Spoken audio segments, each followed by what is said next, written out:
আমি রান্নাঘরে সবাইকে স্বাগত জানিয়ে আজকে আপনাদের জন্য রান্না করতে চলেছি কলাপাতা রুই মাছের পাতুরি।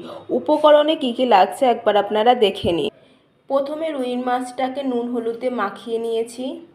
ধনেপাতা বাটা, কাঁচা লঙ্কা বাটা, রসুন বাটা, নুন, চিনি, তেঁতুলের শাঁস।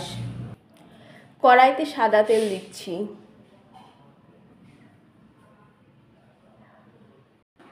ধনেপাতা বাটা আর কাঁচা লঙ্কা বাটার মধ্যে প্রথমে দিয়ে দিচ্ছি নুন, চিনি, রসুন বাটা, তেঁতুলের শাঁস।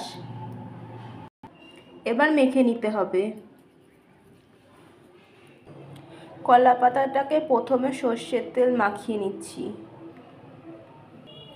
এবার মাছটাকে দিয়ে দিচ্ছি। মিশ্রণটা যেটা বানালাম ওটা দিয়ে দিচ্ছি। দু পিঠই ভালো করে মাখিয়ে নেবেন। ওপর দিয়ে একটু শুকনো লঙ্কার গুঁড়ো দিয়ে দিচ্ছি।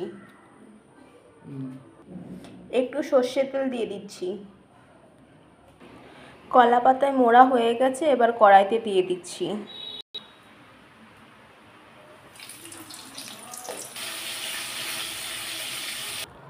এইরকম লাল লাল করে ভেজে নিতে হবে।